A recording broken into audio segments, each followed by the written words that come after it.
Okay, آج ہم پڑھیں گے اپرتائڈ انٹرنیشنل ریلیشن کا ایک بہت اہم ٹاپک ہے. بہت سے کویشچن بار بار اس میں آئے ہیں سی ایس ایس کے ایگزام میں. ٹھیک ہے، تو پڑھتے ہیں. اپرتائڈ ایک نسلی امتیاز اور علیحدگی کا نظام تھا. ایک کلرڈ بیس سسٹم تھا جو جنوبی افریقہ میں 1948 سے 1990 کی دہائی کی اوائل تک قائم رہا. لفظ اپرتائڈ افریکانس زبان کا لفظ ہے جس کا مطلب ہے علیحدگی یا جدائی.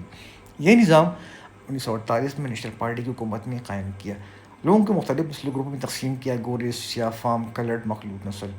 سیاہ فام آبادی جو اکثریت میں تھی کی بنیادی حقوق چھین لیے گئے. مثلاً قومی انتخابات میں ووٹ دینے کا حق نہیں تھا.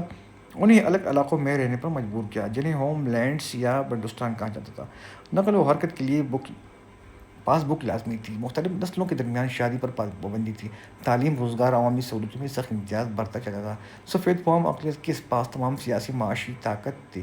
خاتمہ 1970-1980 کی دہائی میں اندرون ملک سخت مزاحمت ہوئی، جیسے افریقائی نیشنل کانگریس نیلسن منڈیلا ڈیسمنڈ ٹوٹو نے قیادت کی. دنیا بھر میں اس دباؤ اور پابندیاں لگائی گئی. بالآخر 1990 کی دہائی کے اوائل میں یہ نظام ختم ہوا. 1994 کی عام انتخابات میں پہلی بار ہر نسل کے لوگوں نے ووٹ ڈالا. نیلسن منڈیلا ملک کے پہلے سیاہ فام صدر بن گئے. خلاصہ: اپرتائڈ ایک نسلی ظالمانہ سیاسی سماجی نظام تھا جو برابری کے اصولوں کے خلاف تھا، اور اس کے خاتمے کے بعد جنوبی افریقہ میں جمہوریت قائم ہوئی. اوکے، ہم پڑھیں گے کہ اپرتائڈ کے جو اثرات تھے، نتائج تھے. ٹھیک ہے، وہ کون کون سے تھے؟ نمبر 1، معاشرتی اثرات. نسلی تقسیم. معاشرہ گوروں، سیاہ فاموں اور دیگر نسلوں میں بٹا ہوا تھا. ایک دوسرے سے رابطہ، شادی یا ساتھ رہنا ممنوع تھا. نفسیاتی دباؤ. سیاہ فاموں کو کمتر سمجھا جاتا تھا جس سے اس میں احساسی کمتری، محرومی پیدا ہوئی. تشدد اور بدامنی.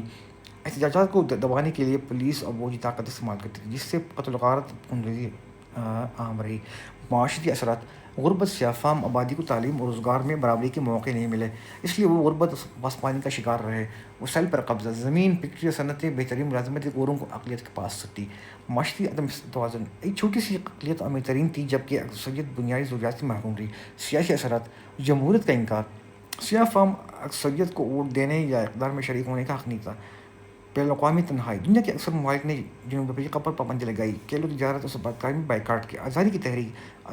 اپرتائڈ کے خلاف مزاحمت نے ایک مضبوط قومی تحریک کو جنم دیا جس نے بالآخر جمہوریت کی راہ ہموار کی. خاتمے کے بعد کے نتائج. جمہوری نظام. 1994 میں نیلسن منڈیلا کے صدر بننے کے بعد ایک نئے جمہوری نظام کا دور شروع ہوا. مسالت کی کوششیں. ٹروتھ اینڈ ریکنسیلیشن کمیشن کے ذریعے ماضی کے جرائم کا جائزہ لیا اور معافی و مساہیت کا فروغ دیا گیا.